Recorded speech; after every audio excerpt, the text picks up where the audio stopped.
Hi, this is Lynnette again. Today, I'm going to talk to you guys about literary devices and their use in evocative speech writing. Truly, the only reason I've come back to Miss Murphy's class semester after semester was so that I could do this particular lesson. I like to write. I'm such a word nerd. And so this stuff actually just really lights me up. So literary devices and their use in evocative speech writing is so cool. So what is evocative? We want to evoke, we want to draw emotion out of people. We want to pull something out of ourselves to draw something out of the people in our audience. That's what evocative is. Okay, so evocative speech writing. We want to cause an effect in our hearers. Oh yes, I forgot how this one works. Okay, so this is super cool. Notice, if you will, these are the top 10 fears based on statisticbrain.com. You see my little reference up here. The third biggest fear is spiders. The next biggest fear is death among people. And the greatest fear among people is public speaking. So there are people who would rather have spiders on them and who would rather die than to get up in front of people and speak. Okay, I don't know. I think that's going a little bit far. I want to encourage you, though, that the more you practice, the easier it does become. Do we ever lose the butterflies? Hopefully not, because the butterflies are what keep you on your toes. It's great. Just learn to channel the energy from paralyzing fear to excitement. Okay, that's the key. That's the real key. Oh, you hear puppy dog back there? He's all excited. He likes public speaking too. Always face your fears. Except of spiders. When it comes to spiders, you got to do whatever you got to do to get away from spiders. But remember what Dale Carnegie said in his book, The Art of Public Speaking. He said, how can you overcome self-consciousness and the fear that paralyzes you before an audience? Face an audience as frequently as you can. Face those fears and they will subside, okay? Speaking from experience. So your next two speeches are persuasion and tribute. This time, it's all about you. Remember the last time? You couldn't say what you thought about it, just the information, just the facts. This time, you get to say what you think. You get to say what you believe and how you feel about whatever your topic is. Before we get too deep in the weeds with all of that, I want to encourage you to watch and listen to several different speakers. Just, get on YouTube or whichever platform you like to use to watch videos, and just watch speeches. And you will find people that you connect with. You'll like the way they do something, or like once you're past a certain point in your speech, you'll notice, oh wow, something just happened there. I recognize that something happened. That was Miss Murphy. I recognize that something just happened. How did they do that? And you can go back and you can watch it and you can see what mechanism they used to draw from you, or to draw from themselves to affect you. It's really cool. Our example here, Martin Luther King.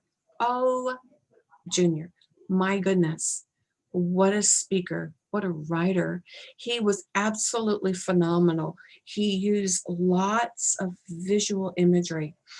Um, there is an assignment next up, I think, where you can get extra points by reading his I Have a Dream speech and listing literary devices.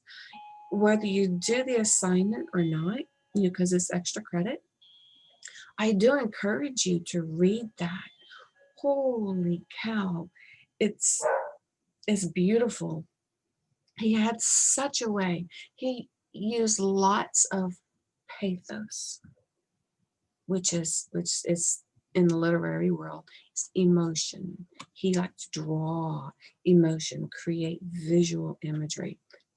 Genius, absolute genius. Another one of my favorite speakers is Dr. Ben Carson. Now, this particular presentation that I have here is from 2012. I've had this for a long time. So you'll notice in my pictures, Dr. Carson still has dark hair. I don't think he has dark hair anymore. You might recognize him. He's still out there. Wow, if you've ever heard any of his speeches, he is so encouraging and he evokes hope and reason. It's beautiful. I encourage you to listen to him. Find your own favorite speakers. My last favorite speaker is Lieutenant Colonel Allen West. I hope that one day he runs for president. Oh my gosh, I might actually get out there and campaign for this guy. Oh, what a rock star. He's retired Lieutenant Colonel from the military. And whenever he speaks, wow, just he evokes this sense of justice. It's incredible. Find your favorite speakers. See what do they do and how can maybe you borrow an idea from this one or that one. See what works for you. I mean, it's a wonderful thing to do. You can get ideas, lots of ideas from other people. So Rob Brown said, if you can speak, you can influence.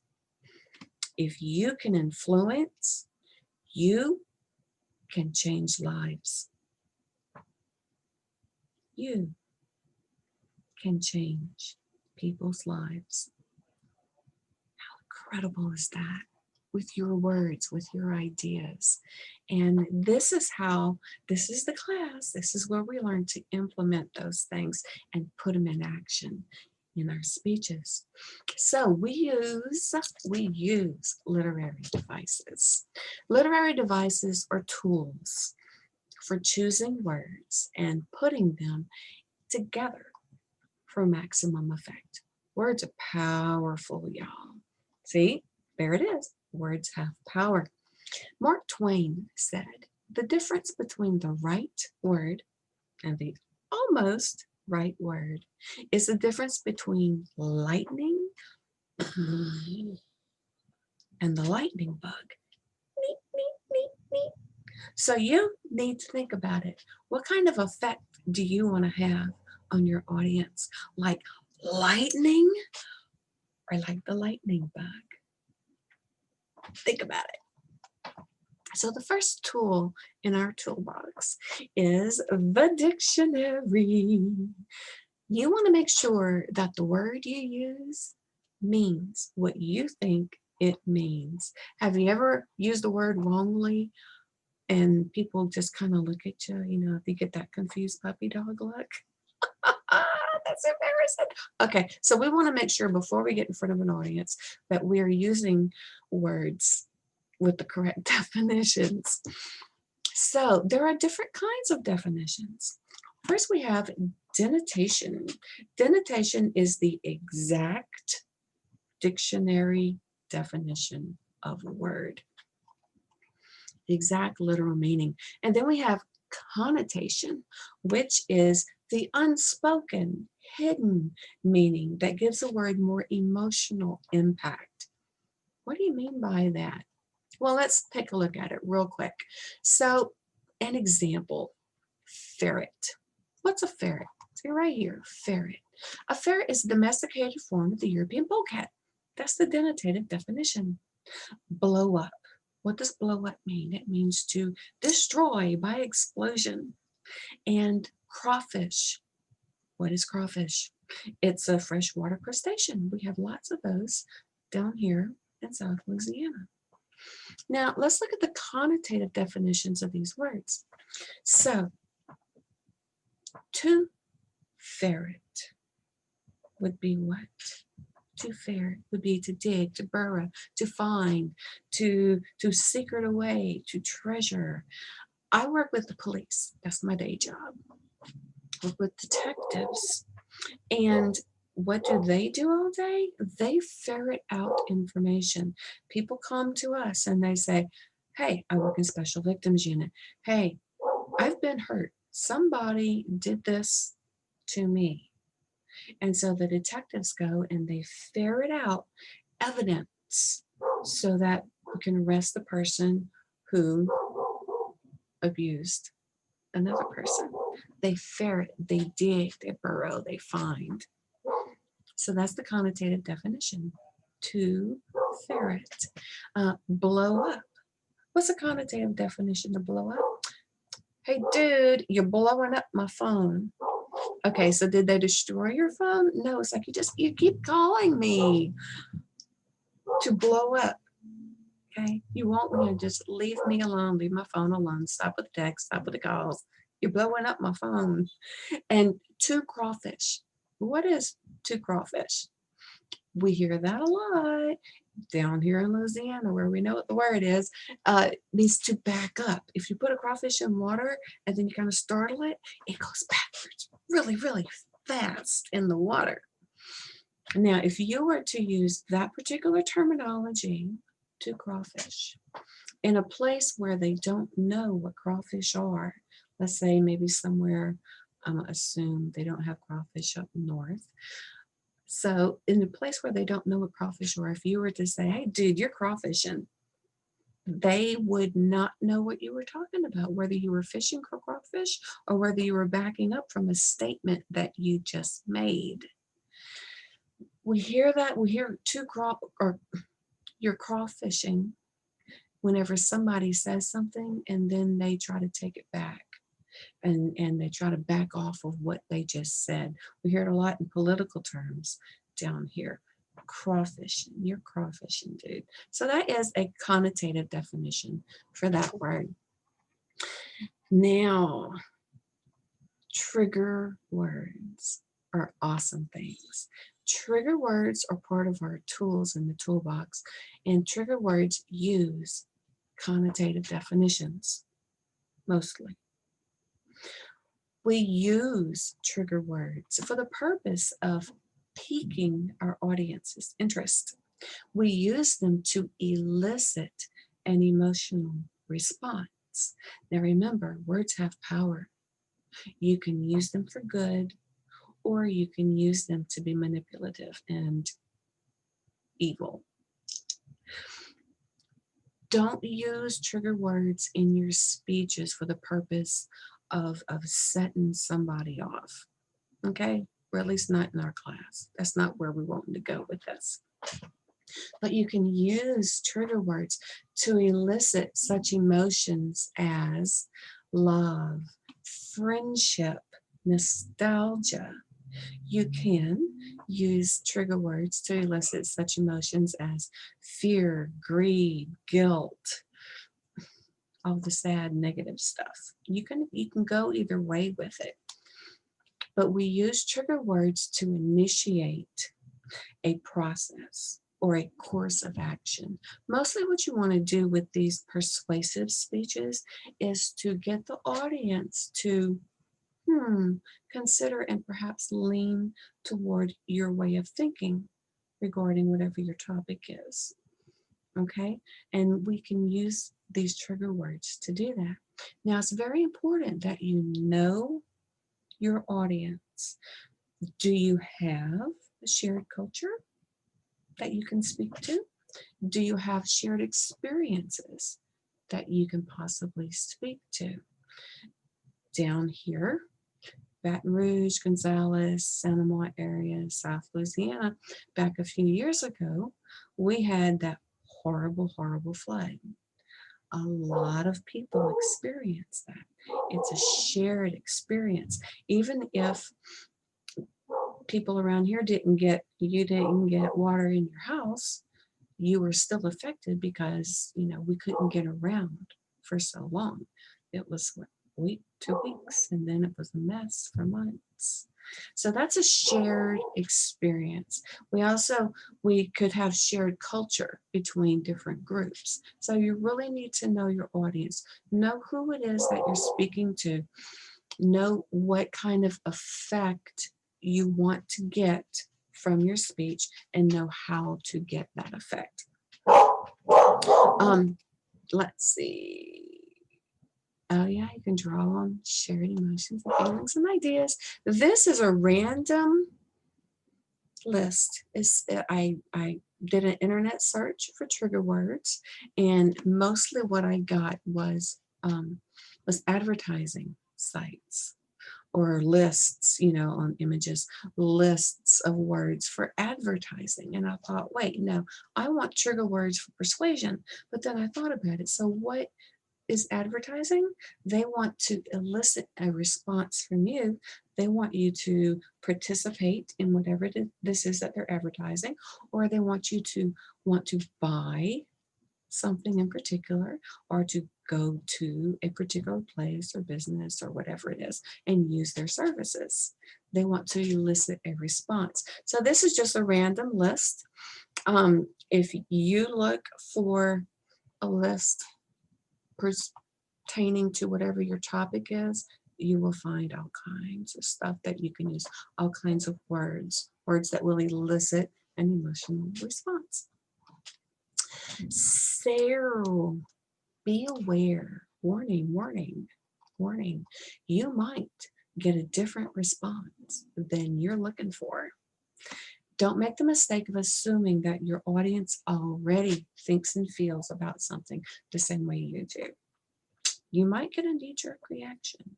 It might come up the opposite of what you're expecting. Be aware. Say what you need to say. Just be careful of how you say it. Remember, we don't want to offend people. We want to win people. You can't win them if you offend them. And I want to encourage each of you to not pull the X card. X in the blank. Don't pull the gender card. Don't pull the race card. Don't pull the money card. Don't use the thing that makes you unique. It makes you special. Don't use that to make yourself a victim. Okay? Each of you has something very special within yourself. And if you draw attention to something about yourself to make yourself a victim, then you're not using your strengths. You're not acknowledging the strengths that God put inside of you, the things that He gave you to make you different, to raise you up. Don't use those to bring yourself down into victim status. Okay? And really, a lot of people are just getting plain tired of whiny people using the victim card. Sorry, but that's kind of what it is. Okay, and those who ascribe to political correctness have hamstringed our First Amendment right to freedom of speech. We see that a lot these days. You can't use that word. Really, it's just a word. You don't have to get triggered. So be careful how you say what you need to say, but be aware that some people choose to get offended. Anybody who gets offended chooses to be offended. And some people choose to be offended by this or by that. And you just have to be aware of who you're talking to. Alrighty, next tool in the toolbox is the thesaurus. I love that picture, it's so funny. Okay, so the thesaurus we use to avoid redundancy, to help us find just the right word, to help us sweep our audience into the emotional experience of your speech. It helps us to create visual imagery. So let's look at this real quick. The word eat. We could say eat, or we could give it a little bit of attitude with any of these words here on the list. So let me give you a quick example. Whenever we had the flood in 2016, the Great Flood in August, yes, my family and I had to escape, just as many of yours did. And so we ended up, we live on the top of a hill, and ended up getting 10 feet of water in the yard, 6 feet of water in the house. We ended up down the street at a house that was built way up, like 12 feet up on pylons, because they'd had floods down there before. Just not where I live.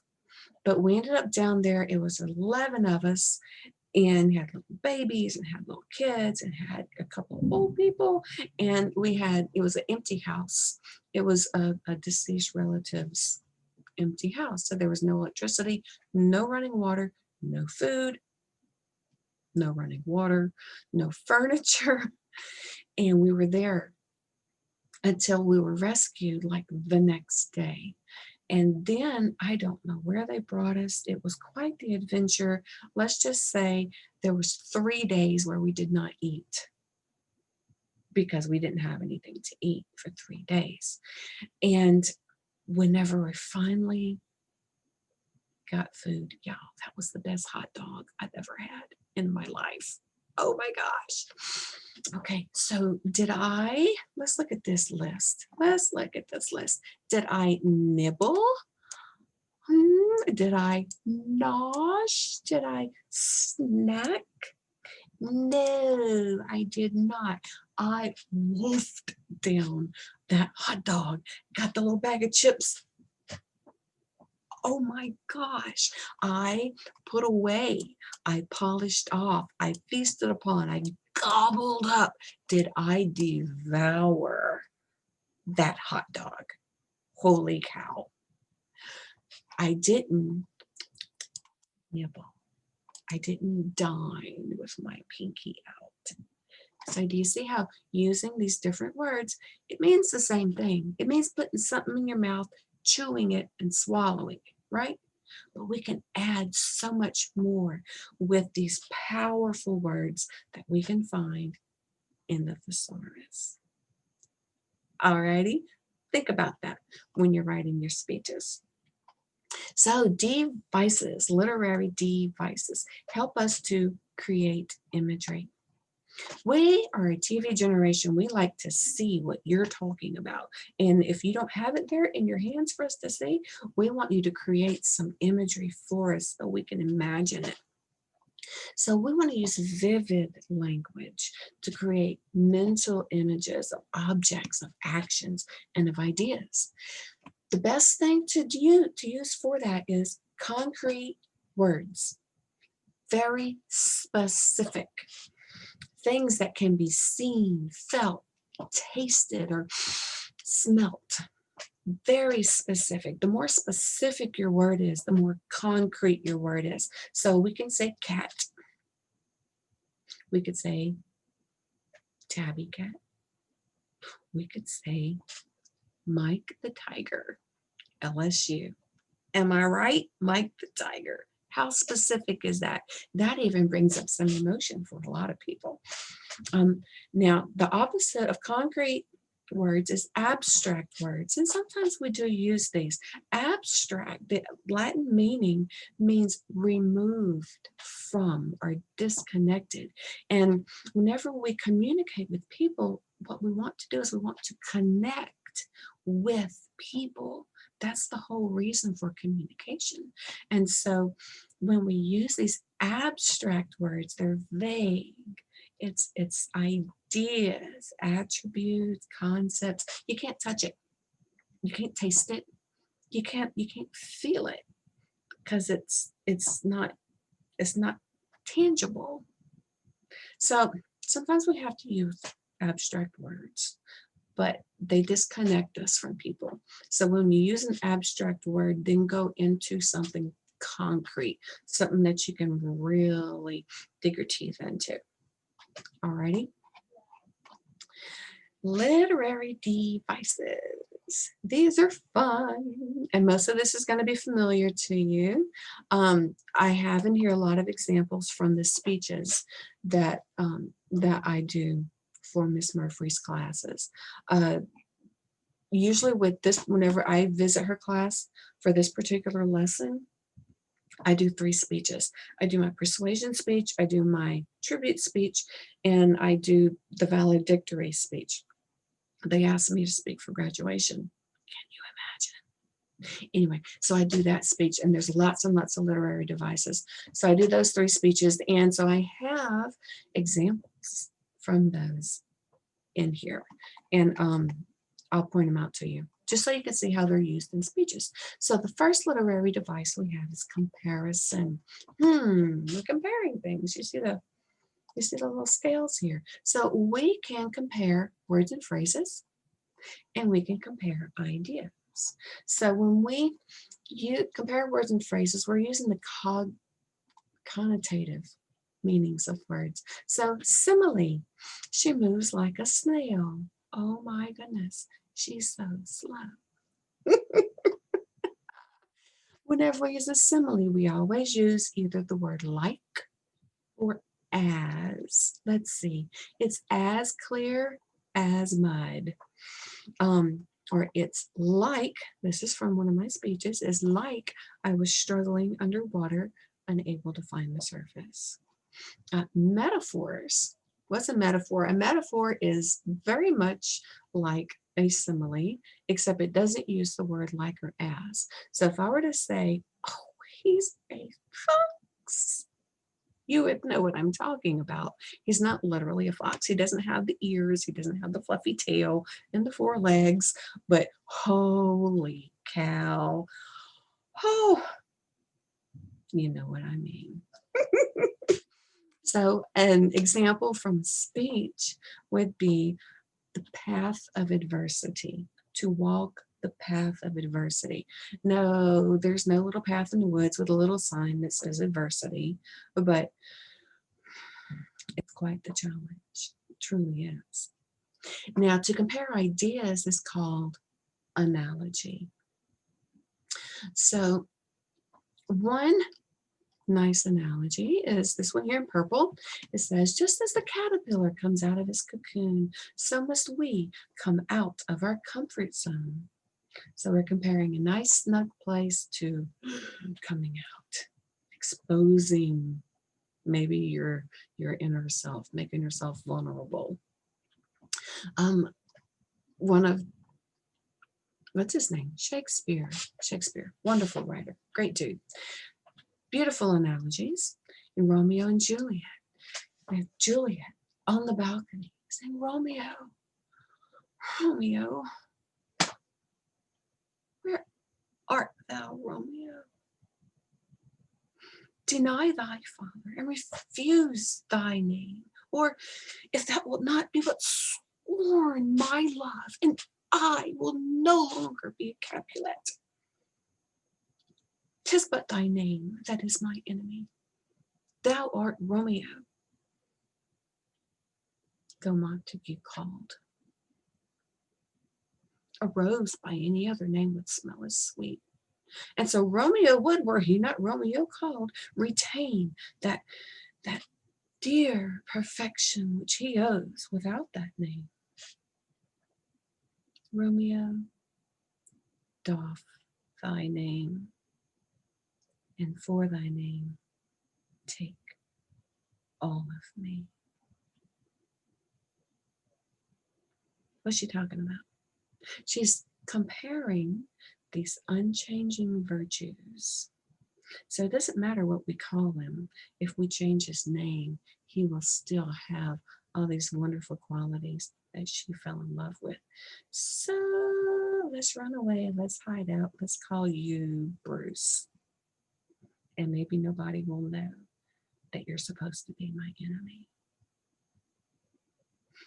It's an analogy. We're talking about ideas, comparing ideas. The next thing is to contrast. The greater the contrast, the greater the significance. So we can contrast words and phrases, and we can contrast ideas. When we contrast words and phrases, it's called antithesis or antithesis. Antithesis. It's opposite of what we want to say. And when we contrast ideas, it's called juxtaposition. So when we use these in a turning point in our speeches. So these examples, do you want the good news? Or, that's your turning point word. Or, do you want the bad news? Patrick Henry said, give me liberty or give me death. He got death. An example from my speech. When I pass away, this is the juxtaposition. Okay, we're not contrasting the words, we're contrasting the idea. When I pass away, I want people to come to my memorial because they'll miss me. Not because, that's your turning point, not because they want to make sure I'm finally gone.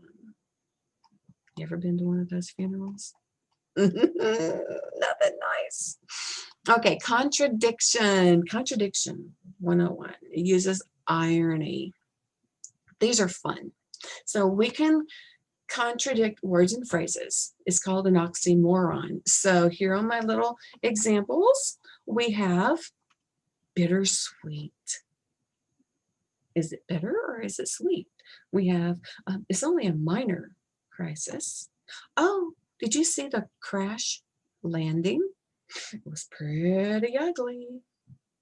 The first semester I did this with Miss Murphy in one of the night classes, there was this guy who supplied an example. He said, Tiger Princess. I was like, oh, yes, we have to make that a thing. Y'all got to use that, Tiger Princess. It's awesome. Okay. To contradict an idea is called a paradox. Y'all, these are so funny. Okay, so here we go. First one. Things I hate. 1, vandalism. 2, irony. 3, lists. It's got all of it right there. It's awesome. Nothing is written in stone. See the irony? It's just fun.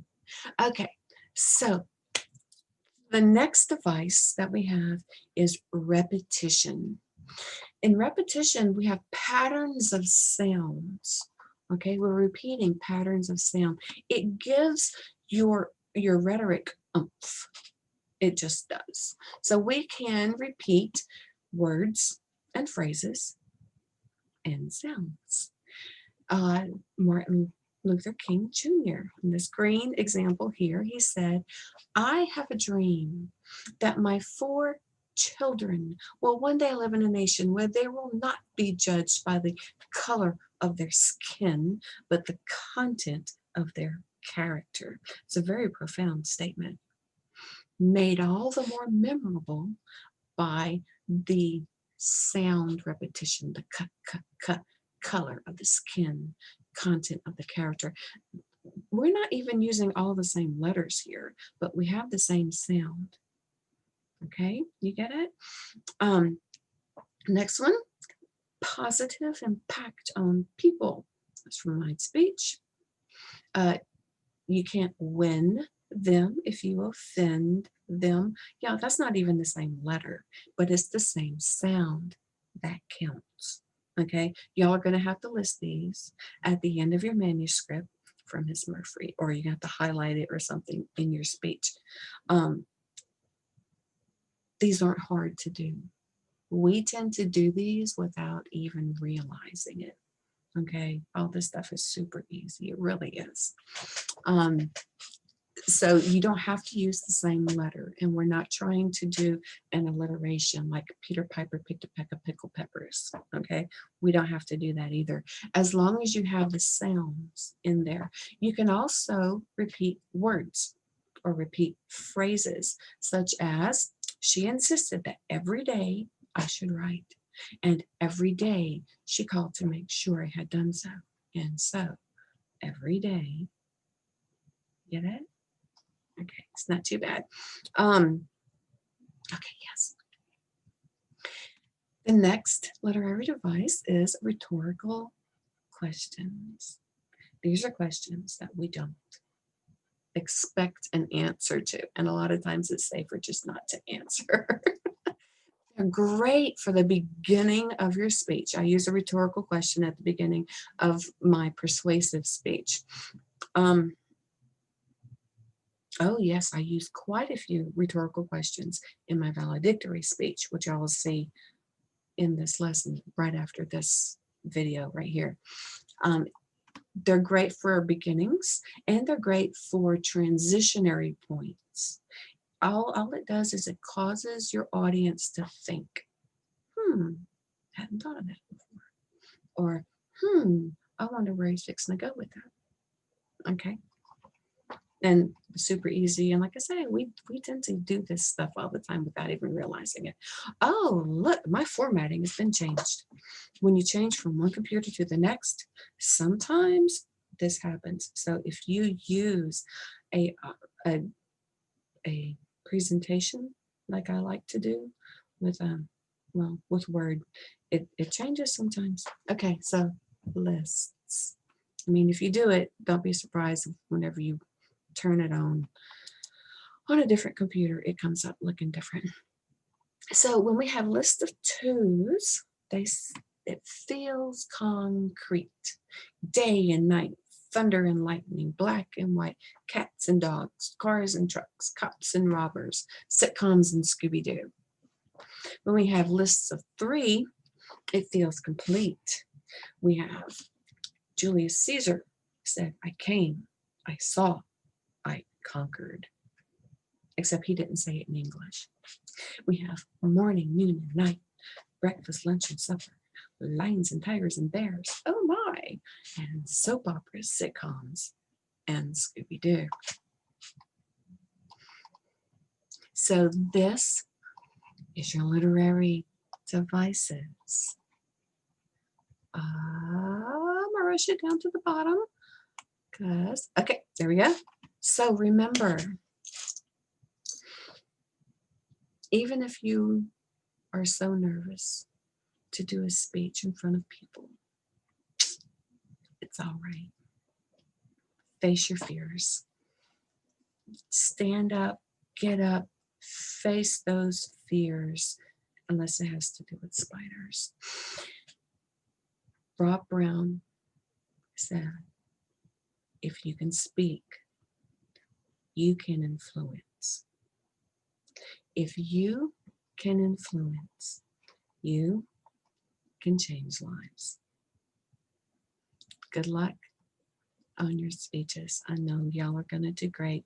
Don't forget, for your persuasive speech, you have to use at least two, and you'll use more. It's just natural for us. You have to list your two literary devices on your outline. And for your tribute speech, you have to use at least three, and you have to list them on your manuscript.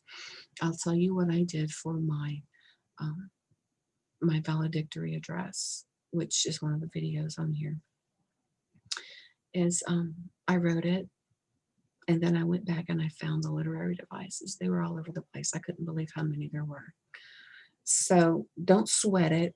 Write your speech and then go back through it, and you'll find lots of them. You will. It comes natural to us. We just, somebody thought it was a good idea to sit down and name them all. And so now we have names for them.